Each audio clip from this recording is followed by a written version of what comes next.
Kicked out at 17 with just $12 and a trash bag.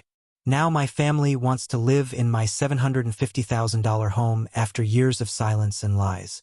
I was 17 when my dad told me I wasn't built for success. It wasn't some heat-of-the-moment insult, number. He said it calmly, like he was doing me a favor. Like the sooner I accepted my place in the family, the easier life would be for all of us. "You're the spare," he said, not even looking up from his newspaper. "Your brother's the heir. You're just extra." I think that moment carved something into me.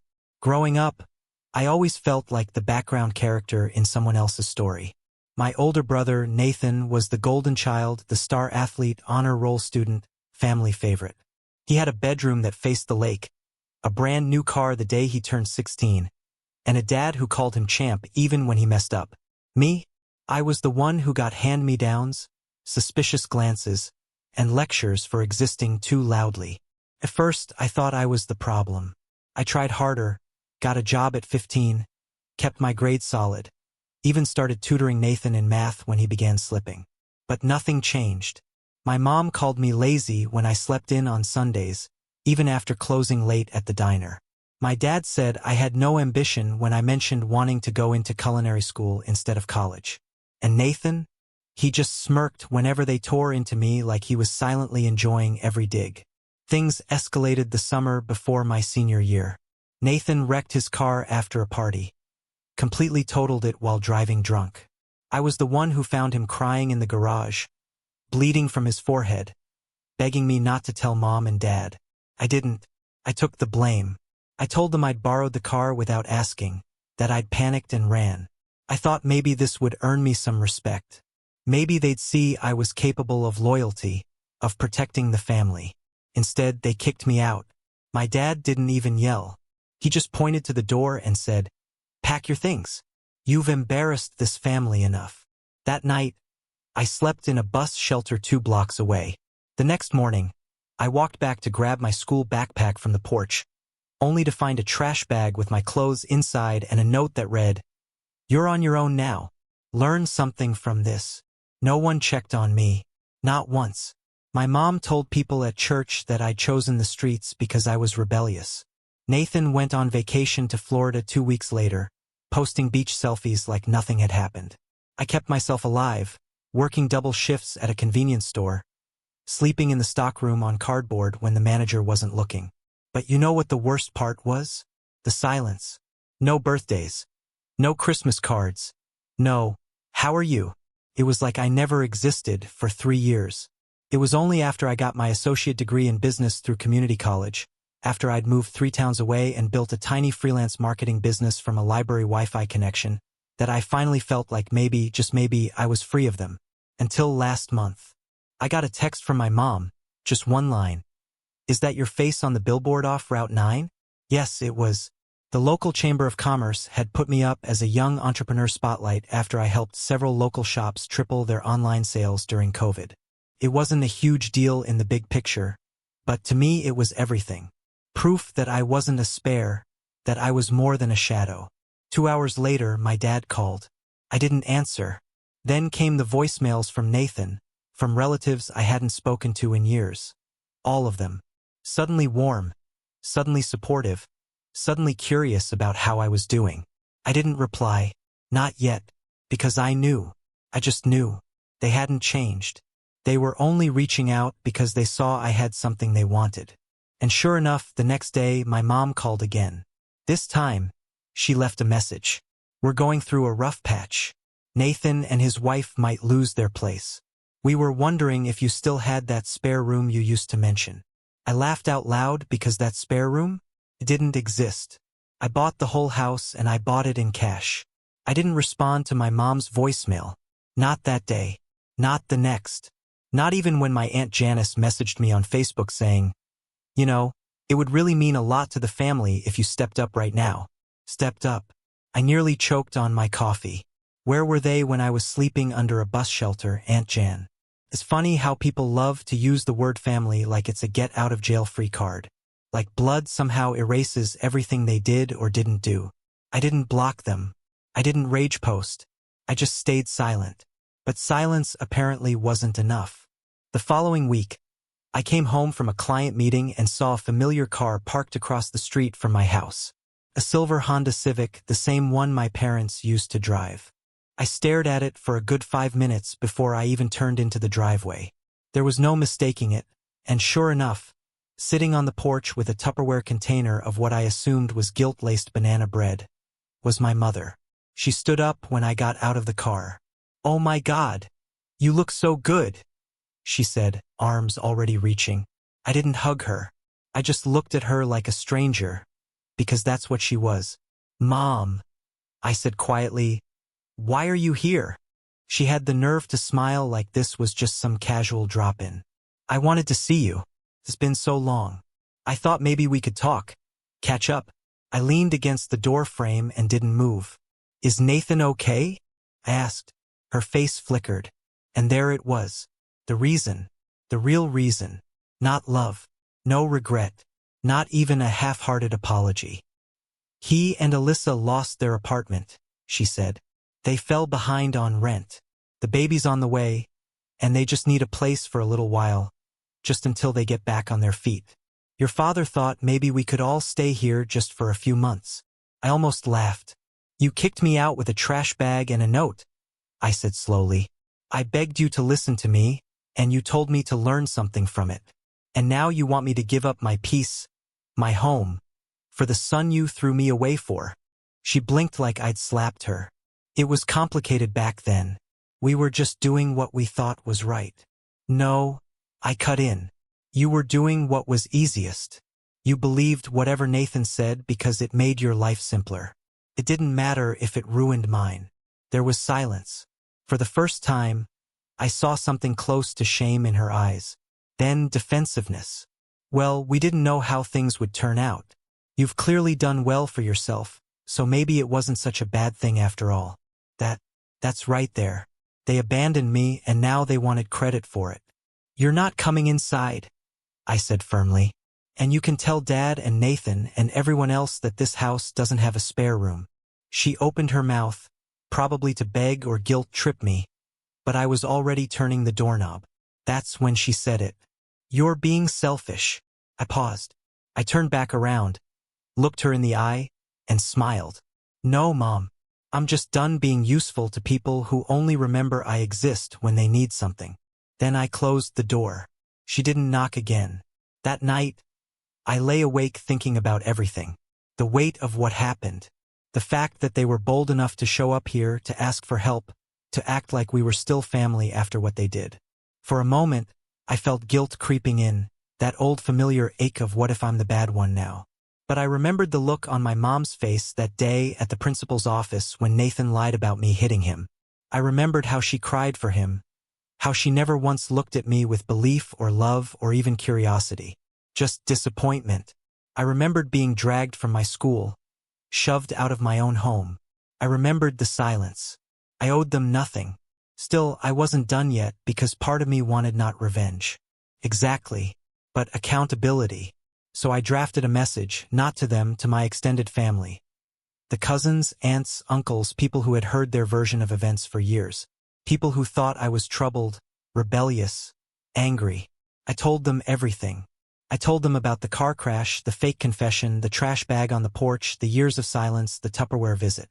I even attached a screenshot of the text Nathan had sent me years ago, the one where he bragged about how easy it was to get rid of me.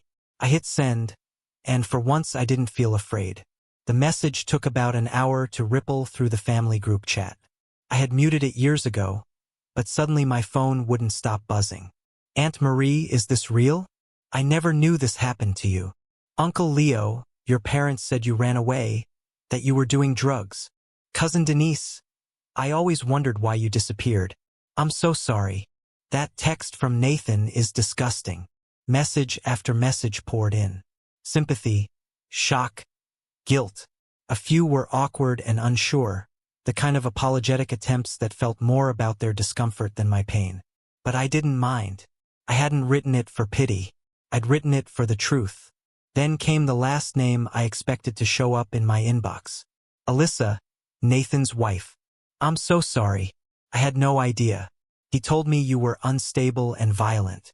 That your grandmother took you in after you assaulted your mom. I feel sick.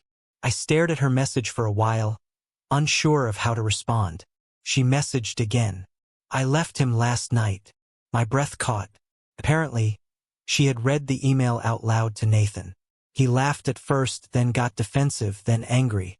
Then he grabbed her phone, tried to delete it, and shouted at her for being naive. Alyssa, 7 months pregnant and finally done being gaslit, packed a bag and left for her sister's. She said my message snapped something in her. She saw the pattern now and knew their baby deserved better. I didn't gloat. I just told her, you did the right thing. That should have been the end of it. But Nathan never did like being exposed. 3 days later, I was leaving my favorite coffee shop, just walking toward my car, when I heard someone call my name. I turned and saw him standing there. Nathan. He looked like a shadow of who he used to be. Unshaven, eyes sunken, wearing the same varsity jacket he'd had since high school, like he was still clinging to the last time anyone thought he was important. You think you're better than me now? He sneered. I didn't answer. He walked closer. Too close. You always played the victim. Even now. What? You want everyone to feel bad for you? You think anyone gives a damn about your sob story? I could smell the cheap beer on his breath. You lied. I said calm, quiet. Yeah. He laughed, bitter and sharp. So what? You survived, didn't you? You've got your big house and your little billboard, so quit crying. There was so much I wanted to say. I wanted to scream. I wanted to list every night I cried myself to sleep. Every birthday I spent alone. Every time I doubted my worth because of him. But I didn't, because he wanted a scene. So I stepped around him, opened my car door, and said just one thing. You lied. I thrived. And now you have to live with that. I left him standing in the parking lot. That night, I had dinner with my grandmother. She was the only one who never needed proof. I told her everything about the email, the messages, even the run-in with Nathan. She listened, her hands folded neatly in her lap, only nodding occasionally. After I finished, she reached across the table and held my hand. You did good, she said. That was all I needed. A week later, I got a certified letter from my parents' lawyer.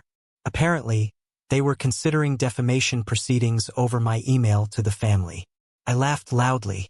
My own lawyer, yes, I finally hired one for myself, told me to relax. Their claims were baseless, empty threats. The attached evidence alone, especially Nathan's own written admission, would bury them. I never heard back from their lawyer. They went quiet again. I guess when you stop being useful, you disappear. That's when I decided to do something I hadn't done in years. I framed the note they left on my trash bag that night. You're on your own now. Learn something from this. It hangs in my office now, right next to my Chamber of Commerce award. Some people frame their diplomas.